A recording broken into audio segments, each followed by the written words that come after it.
আল্লাহ রাব্বুল আলামিন বলেন, হে আমার বান্দা বান্দীরা, আমি আল্লাহ রাব্বুল আলামিন পৃথিবীর ময়দানে বান্দা তোমাদেরকে দুনিয়ার বুকে চলতে যা কিছু প্রয়োজন আমি আল্লাহ রাব্বুল আলামিন মহাগ্রন্থ আল কিতাবের ভিতরে দিয়ে দিলাম। বান্দা রান্না ঘর থেকে নিয়ে পার্লামেন্ট পর্যন্ত যা কিছু প্রয়োজন আমি আল্লাহ রাব্বুল আলামিন সব কিছু বান্দা তোমার জন্য দিয়ে দিলাম। চিৎকার মেরে বলেন আল্লাহু আকবার। এই জন্য কলিজার টুকরা বাবাসিরা বলেন তো দেখি, তাহলে আমাদের কিতাবকে ফলো করা দরকার আছে না নেই? আল্লাহ রাব্বুল আলামিন বলেন, হে মানব জাতিরা, তোমাদেরকে আমি আল্লাহ রাব্বুল আলামিন এই পৃথিবীর ময়দানে ছোট্টখাটো দুনিয়ার ভিতরে আমি আল্লাহ তোমাদেরকে শিক্ষার জন্য কথাগুলো বলে দিলাম। বান্দা দুনিয়ার বুকে যতদিন পর্যন্ত বেঁচে আছো একটা জিনিস মাথায় রাখতে হবে, দুনিয়া এমন একটা জায়গা যে মানুষটা একবার চলে যায় দ্বিতীয়বার আসার মতো আর কোনো সুযোগ থাকে? বলেন বলেন। আল্লাহ রাব্বুল আলামিন পবিত্র কোরআনুল কারীমের ভিতরে ডাক দিয়ে বললেন, ফাআসাম বাহুমুল্লাহু বিমা ক্বালু জান্নাতিন তাজরি মিন তাহতিহাল আনহার ওয়া যালিকা জাযাউল মুহসিনিন।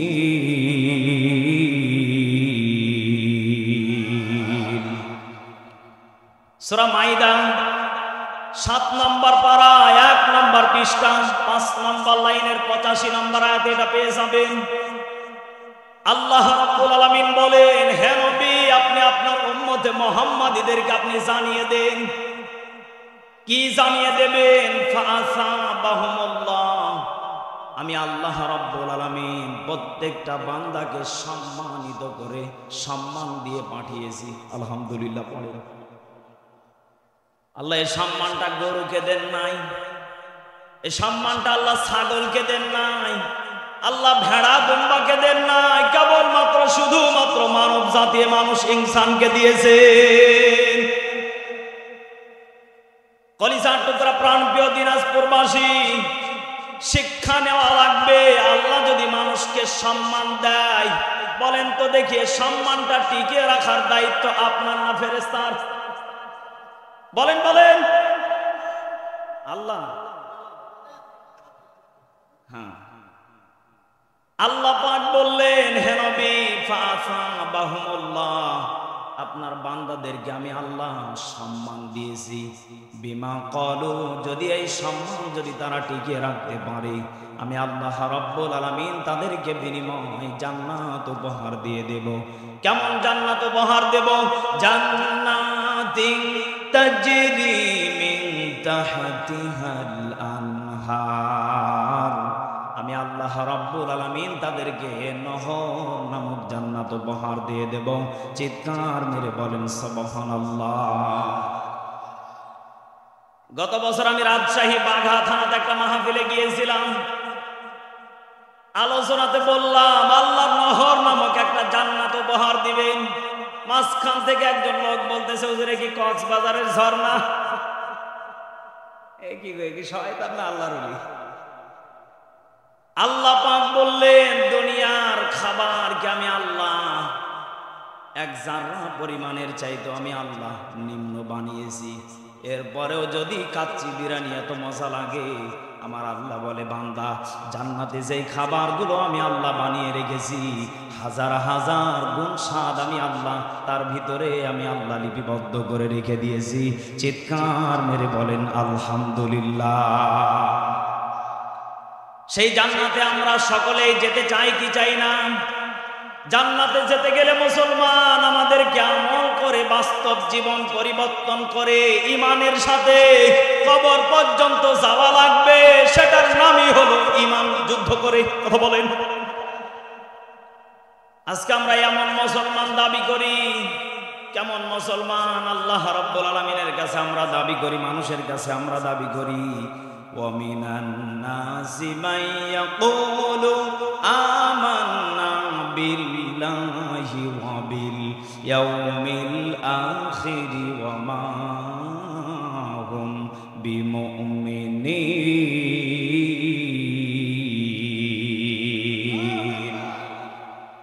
আমাদের দেশে কিছু মানুষ আছে যারা বলে আমরা আল্লাহর উপর ঈমান এনেছি, ওয়াল ইয়াউমিল আখির, আখিরাতের প্রতিও ঈমান এনেছি, আমা হুম বিমুমিনিন, এবং তারা মুমিনও দাবি করে। কিন্তু তারা কেবলমাত্র শুধুমাত্র মুমিন দাবি করলে হবে না, তাদের ভিতরে এক নম্বর, তাদের ভিতরে একটা জিনিস সব থেকে বড় দুর্ভাগ্য হয়ে দাঁড়িয়ে যায়। সূরা বাকারার ভিতরে 2 নম্বর 1 নম্বর পারার 2 নম্বর পৃষ্ঠা আল্লাহ রাব্বুল আলামিন সুন্দর করে জানিয়ে দিলেন, তাদের জবান থেকে উত্তরগুলি পাওয়া যায়। কি বলে দেব? বলবো সূরা বাকারার ভিতরে 2 নম্বর পৃষ্ঠাতে এটা পেয়ে যাবেন। এই সমস্ত লোকগুলি ডাক দিয়ে বলেন, খাদিউন আল্লাহ ওয়াল্লাযীনা আমানু ওয়া মা ইয়াখদাউনা ইল্লা আনফুসাহুম ওয়া মা ইয়াশউরুন।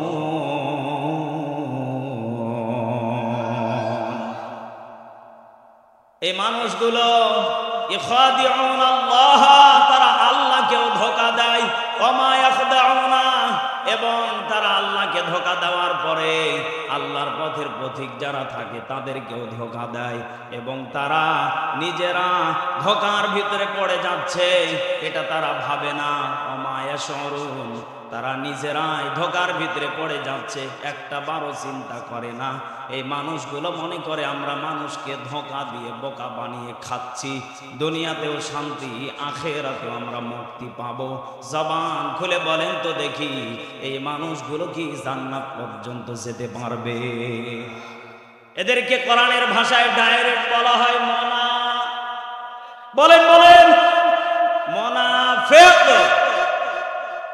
কোনো সন্দেহ নেই, এদেরকে আল্লাহ ডাইরেক্ট মুনাফিকের খাতায় নাম লিখে দিয়েছে। কারণ এরা মানুষকেও ধোঁকা দেয়, আল্লাহকেও ধোঁকা দেয়। এরা মনে করে আমরা ঠিক আছি, আমরা শয়তান। এই কথা বলেন। আল্লাহ রাব্বুল আলামিন একজন নবীর স্ত্রীকে জাহান্নামে দিতে চেয়েছেন, সন্দেহ নেই। নবীর নাম কি? বলেন লূত আলাইহিস সালাম, নূহ নবী, 2 জন নবীর স্ত্রীকে আল্লাহ জাহান্নামে দিতে চেয়েছেন। 1 নম্বর কারণ হলো এটা, নবীদের স্ত্রী আবার জাহান্নামে যাবে। এটা কি আপনারা বিশ্বাস করেন? হ্যাঁ না? সলিম কাকার মেয়ে আর সলিম কাকার বউ খালি জাহান্নামে যাবে নাকি? আর কলিম আর সলিম এদের সবগুলি জাহান্নামে, আর বাকি আব্দুল্লাহ আর আব্দুর রহমান নাম রাখলে জান্নাত নাকি? লূত নবীর স্ত্রীকে আল্লাহ জাহান্নামে দেবেন। 1 নম্বর কারণ, কলিজার টুকরা মা বোনেরা মনোযোগ দিয়ে কথাগুলো শোনেন। আমাদের দেশে অধিকাংশ মা বোন আছে যারা সকালে খাবার খাওয়ার পরে একটু পাড়ার দিকে বের হয়, দেখা যাক নতুন কোন তথ্য ডেলিভারি করা যায় কিনা। আজকে আমি ফোন দিয়েছিলাম আমার বাড়িতে সকাল 9টার দিকে। আমার মাকে দেখতেছি একজন মহিলার সাথে গল্প করতেছে।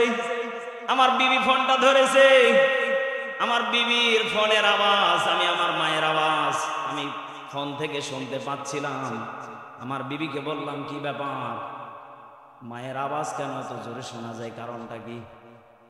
আমার বিবি বলতেছে, পাশের বাড়ির একজন মহিলা মায়ের কাছে এসে অনেক রকমের কথা বলতেছে, তার পেট খালি করতেছে। চিন্তা করলাম, আল্লাহ পেট আমার খালি হয় কিভাবে? কথা বলে কি আর পেট খালি করা যায়? এই মাকে ফোনটা দাও, সমস্যা কি? মাকে বললাম, মা কি ব্যাপার, একজন মহিলা এসেছে আপনার কাছে নাকি পেট খালি করতে। কি ব্যাপার? পেট খালি করতে পারে একমাত্র বাথরুমে আর টয়লেটে। আপনার কাছে পেট খালি করে কোন কারণে? আমার মা বলতেছে, বেটা ওদের বাড়িতে স্বামী স্ত্রীর ভিতরে গন্ডগোল, সে কথাগুলো এখানে এসে বলে একটু জিটাকে ঠান্ডা করতেছে। বের করেন। যেই মহিলা নিজের স্বামীর কথা মানুষের কাছে বলে বেড়ায়, ওই মহিলা মনে হয় স্বামীর সংসার করার জন্য বলে। কথা বলেন না কেন? বলেন যেই নারীর চরিত্র এমন হবে ওকে দ্রুত ঘর থেকে বের করে দেন, না হলে আপনাকে কাল লাগিনি সাপের মতো করে সবল দিয়ে আপনাকে ধ্বংস করে দেবে। এই জন্য কলিজার টুকরা মা বোনেরা, রাগ করিয়েন না, শিক্ষার জন্য কথাগুলো বলতেছি। আপনি যেই স্বামীর বিরুদ্ধে আপনি মানুষের কাছে অপপ্রচার করে বেড়াচ্ছেন, স্বামীর নামে অভিযোগ করতেছেন, স্বামীর কাছে আপনি উল্টো পাল্টো কথাগুলো বলতেছেন, আমার কলিজার টুকরা যুবক ভাইয়েরা, বৃদ্ধ বাবাজিরা, দুনিয়ার বুকে, পৃথিবীর বুকে যদি একজন মহিলা যদি শাস্তি বেশি পেয়ে থাকে, আসিয়ার চাইতে বেশি কষ্ট আর কেউ পৃথিবীতে পায় না। এরপর আসিয়া চোখের পানিগুলি ফেলে বারবার করে আল্লাহর কাছে কেঁদেছে আর বলেছে, আল্লাহ, আমার স্বামী ফেরাউনের প্রতি আপনি গজব নাজিল করিয়েন না। আল্লাহু আকবার। যে আসিয়ার প্রতি পাথর দিয়ে, বল্লম দিয়ে আঘাত করা হয়েছিল, যে আসিয়াকে এত পরিমাণ নির্যাতন করা হয়েছিল, এই আসিয়া স্বামীর জন্য এক জাররা পরিমাণ বদদুয়া করেন। বলেন বলেন, আসিয়ার মতো আমাদের প্রত্যেকটা মা বোনকে হওয়া দরকার আছে না নেই? কলিজার টুকরা বাবাজিরা, আমি যেই লূত নবীর স্ত্রীর কথা বলতে চাচ্ছিলাম, তাহলে আমাদের মা বোনদেরকে আমি বলতে চাই, মা, আপনি যতই কষ্ট পান না কেন, স্বামীর প্রতি কোনো অভিযোগ, কোনো রাগ দেখানো যাবে না। কারণ স্বামী এমন একটা নিয়ামত, আপনার স্বামী আপনার জন্য একটা বিশাল বড় নিয়ামত। কারণ আল্লাহর নবীজি বলেন, ক্বালান নবী সাল্লাল্লাহু আলাইহি ওয়াসাল্লাম, আদ-দুনিয়া কুল্লুহা মাতাউল খায়র ওয়া খায়রুল মাতাঈদ দুনিয়া ইমরাতুস সালিহাত। আল্লাহর নবীজি বলেন, 4 শ্রেণীর মহিলাকে আমার বিবি খাদিজার সাথে জান্নাতে ঢোকার ব্যবস্থা আল্লাহ করে দিবে। চিৎকার মেরে বলেন আল্লাহু আকবার। আমি সেই 4টা শ্রেণীর কথা শেষের দিকে বলবো। মা বোন, মা জাতি, আপনাদেরকে বলতে চাই, তাহলে লূত নবীর স্ত্রীকে যদি জাহান্নামে দিতে পারে, এই বাড়ির কথা ওই বাড়িতে ডেলিভারি করার কারণে, আপনি একটু ভেবে দেখেন, আপনার 20 বছর, 30 বছর, 40 বছরের জিন্দেগিতে আপনি কত কথা মানুষের বাড়িতে বাড়িতে ডেলিভারি দিয়েছেন। একটু বার ভেবে দেখেন, আপনার নফস মুনাফিকে পরিণত হয়ে গেছে, এতে কোনো সন্দেহ নেই। এই জন্য কলিজার টুকরা যুবক ভাইয়েরা, বৃদ্ধ বাবাজিরা, বলেন তো দেখি, আমাদেরকে তওবা করে ফিরে যাওয়া লাগবে কার কাছে? আমাদেরকে মাফ করে দিবেন তিনি কে? বান্দা যদি সিজদায় পড়ে সুবহান রাব্বিয়াল আলা বলে, আল্লাহকে ডাকে, মাথা নিচু করে সিজদায় পড়ে, মাফ করে দিবেন তিনি কে? ক্ষমা করে দিবেন তিনি কে?